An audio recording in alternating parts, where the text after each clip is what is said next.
और प्रहलाद जैसा भक्त जो है जन्म लेता है, जो महानतम संत और भक्तों में शिरोमणि। तो ये जो गाथा है संस्कारों का इसीलिए बड़ा महत्व। और ये संस्कार जो है ये मनुष्य के, जैसे आपके घर में कुछ वस्तु ऐसी है कि जिनका उपयोग आप दिन रात करते, पर कुछ वस्तु ऐसी होती है कि जिनका उपयोग आप रोज नहीं करते, पर जैसे किसी कमरे में आप डालते जाते और वो सारी वस्तुएं हैं कमरे में, वो दिखाई तो रोज नहीं देती, और कभी आवश्यकता पड़ने पर का वो जो रखा हुआ है वो निकलता है। ये चित्त जो है वहीं पर सारे संस्कार मनुष्य के जीवन में संग्रहित हो जाते हैं और वो समय पा करके उचित अवसर पर वो सामने आते हैं। तो इसलिए गोस्वामी जी ने एक दोहावली रामायण में दोहा लिखा, स्वयं भी उन्होंने कथा बाल्यावस्था में सुनी थी। बच्चों के समझ में राम की कथा नहीं आती। कभी तो इतने छोटे बच्चे की बात मुझे स्मरण आता है, मैं जोधपुर गया था। अब वो जैसे किसी सभा उभा में लोग बच्चों को सबसे आगे बैठा देते हैं, वो तो सिनेमा या नाटक में तो ठीक है, अब कथा में बच्चे आगे बैठा दिए गए और वो बच्चे तो खेलने और शोरगुल करने लगे। तो मैंने जब ये कहा कि बच्चों को लेकर के आप जरा, जो बच्चे जिनके पास है वो पीछे बैठ जाए और यहाँ सामने उन्हें न रखे, तो एक बड़े भावुक सज्जन ने कहा कि आपको तो ऐसा नहीं कहना चाहिए, बच्चे तो भगवान के रूप है। तो मैंने कहा इसीलिए तो भगवान को कथा सुनने की तो आवश्यकता है नहीं, तो आप कृपा करिए क्या आप पीछे बैठाइए, संस्कार पढ़े इसमें आपत्ति नहीं है, पर वो भगवान बना करके अगर आप सामने बैठावेंगे तो भगवान तो कथा में बालक बन जाएंगे। कभी कभी कई बातें ऐसी होती हैं जो साधारण दिखाई देने वाले व्यक्तियों के मुंह से निकलती है, बड़ी उपयोगी होती है। अस्वस्थ था मुंबई में और जो डॉक्टर मेरी चिकित्सा के लिए आए, बड़े भावुक, मेरे भक्त जैसे कह लीजिए, उन्होंने यही कहा कि आप तो भगवान के रूप हैं और मेरा तो आपकी सेवा का अवसर मिला तो मेरा सौभाग्य है। तो एक सज्जन थे, वो तुरंत बोल पड़े कि इनकी दवा भगवान समझ के मत कीजिएगा, रोगी समझ के कीजिए।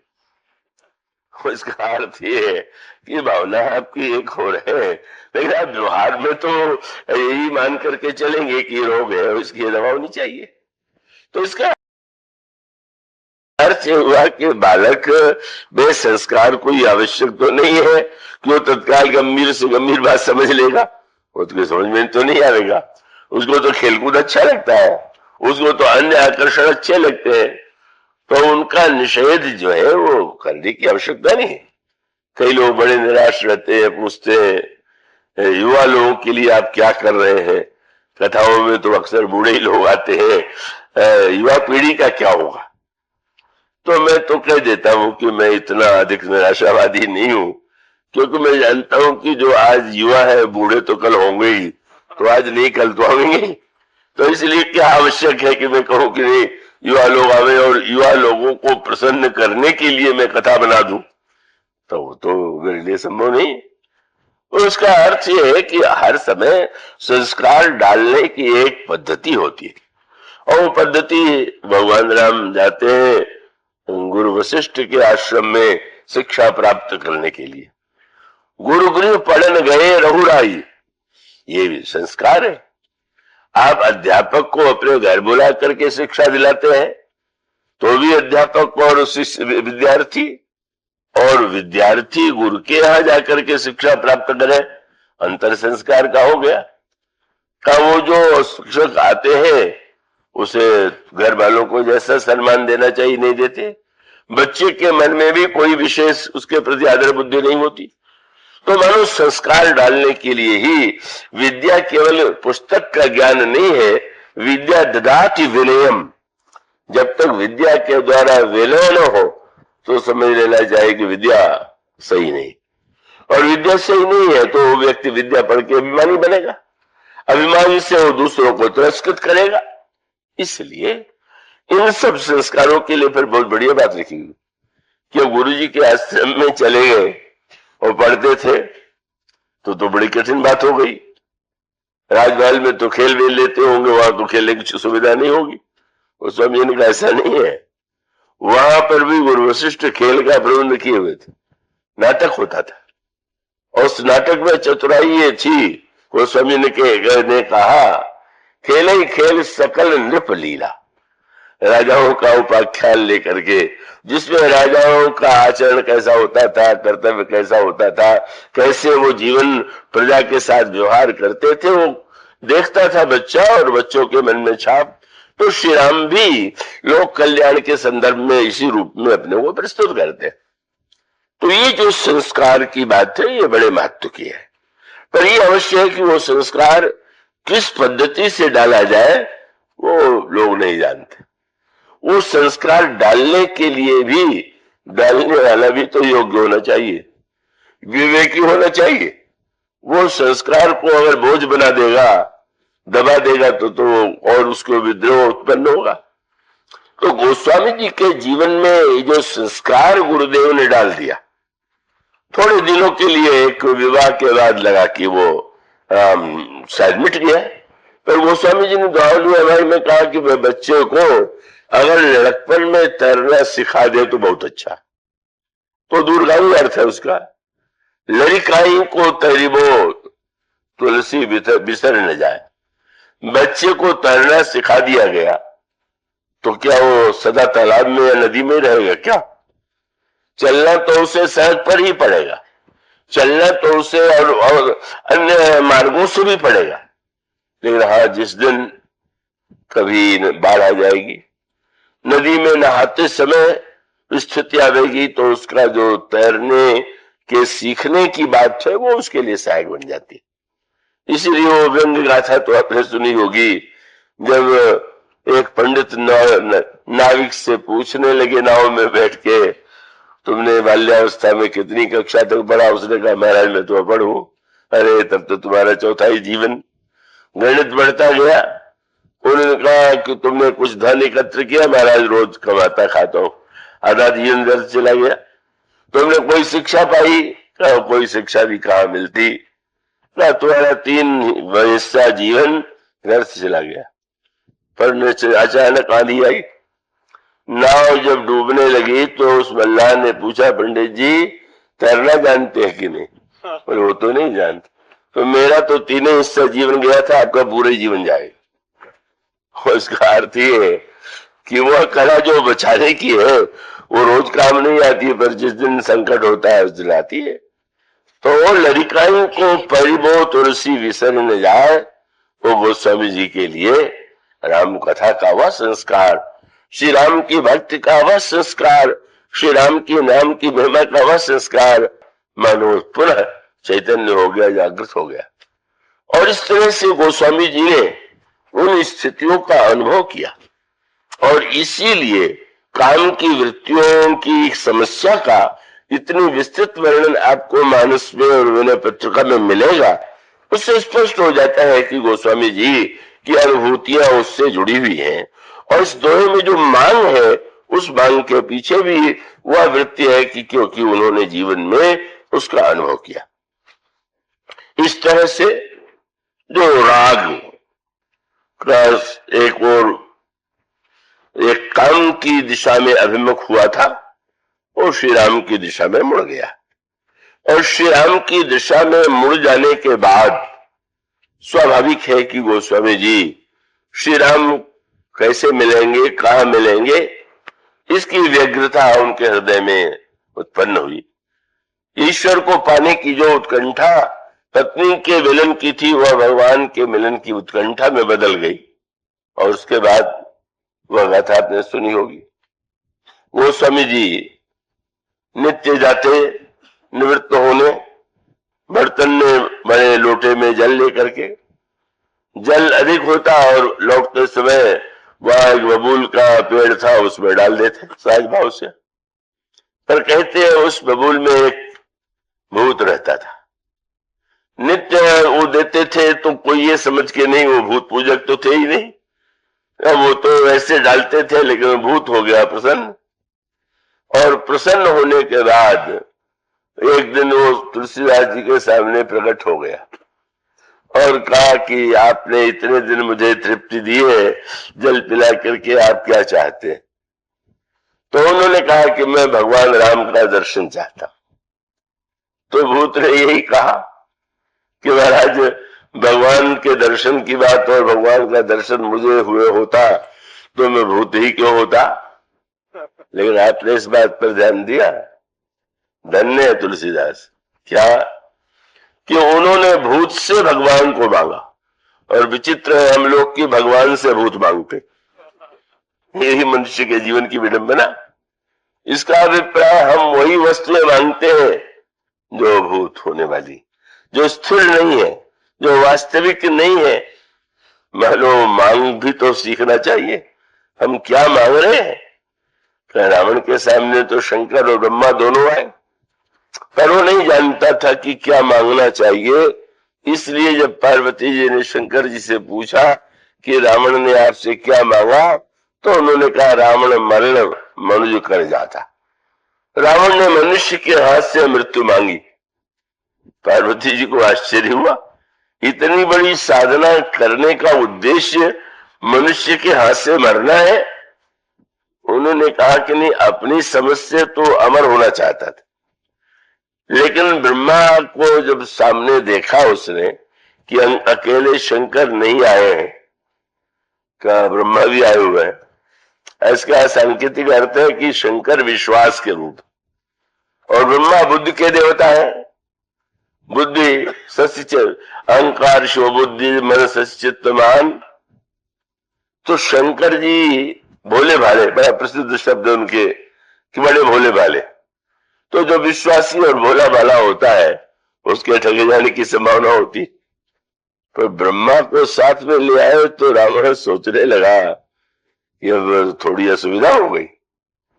शंकर जी से जितना मांगना सरल है, ये बुद्धिमान साथ आ गए, ये कठिनाई उत्पन्न करेंगे। पर अभिमान उसका इतना बड़ा था, कोई चिंता नहीं। क्या हुआ, दोनों आ गए हैं, फिर भी मुझसे तो बुद्धि में छोटा ही है। क्यों? ब्रह्मा के 4 सिर, शंकर जी के 5 सिर, दोनों मिल भी जाए तो 9 ही है।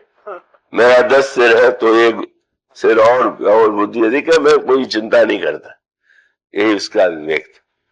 9 सिर देख करके अगर उसके हृदय में 9धा भक्त मांगने की इच्छा आ जाती तो धन्य हो जाता। 9 को देख करके याद आता है 9 का अंक क्या याद दिला रहा है, 9 का क्या तात्पर्य है।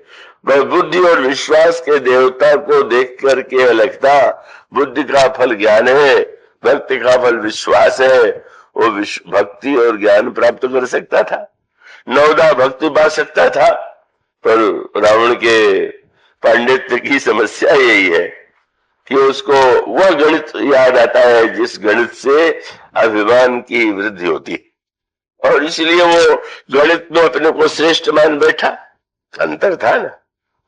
9 को देख करके रावण के मन में बात आई, और विभीषण के सामने जब दोनों जाके खड़े हुए तो विभीषण जी ने सोचा, अरे ये 9 सिर सामने क्या मांगे?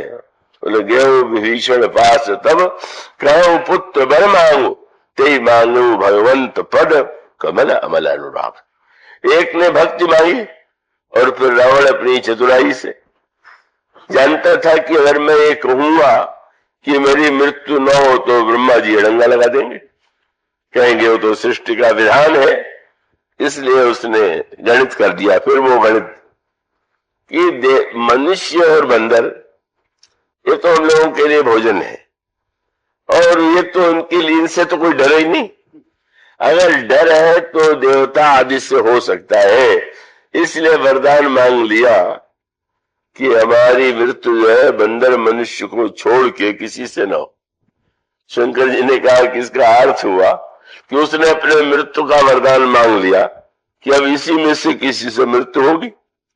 मानो न जब कोई जानता नहीं कि क्या मांगे, इसलिए आप रामायण में पाएंगे जितने राक्षस से सबको वरदान मिला। रावण कितने वरदान, कुंभकर्ण का अपना वरदान, मेघनाथ का वरदान, राक्षसों का वरदान, ऐसे सारे खरदूषण जितने हैं सबको किसी न किसी से वरदान मिला। और इधर जितने हैं सब शाप, भगवान राम नारद जी ने शाप दे दिया, हनुमान जी को मुनियों ने शाप दे दिया, नल नील को शाप ऋषियों ने दे दिया। लगता है कि इधर शाप ही शाप, पर व्यंग यही, वरदान को शाप बना दिया। और जिनके हृदय में विवेक था उन्होंने शाप को भी विवेक के द्वारा वरदान के रूप में बदल दिया। वरदान और शाप केवल शब्दों में नहीं है, आपने उसे किस अर्थ में लिया है, क्या उसका उपयोग किया है, महत्व तो इसका है। और इसीलिए यह जो तत्वतः संकेत है गोस्वामी जी के हृदय में, वह चैतन्य संस्कार था कि जब उन्होंने भूत से भी यही कहा कि भगवान चाहिए, और वह भूत जो है असमर्थ होते हुए भी वो गोस्वामी जी के लिए भगवान की प्राप्ति का माध्यम बना। माध्यम इसने कहा हम तो नहीं, हनुमान जी। और फिर हनुमान जी कैसे मिलेंगे, उसने जाना हुआ उपाय बता दिया। और प्रसिद्ध है कि राम कथा में हनुमान जी आते थे और बहुत ही अपने बूढ़े और रुग्ण शरीर के रोगी के रूप में बैठ जाते थे। वहां पर बता दिया गया वही हनुमान जी होंगे। वो स्वामी जी ने चरण पकड़े और अंत में सचमुच हनुमान जी थे।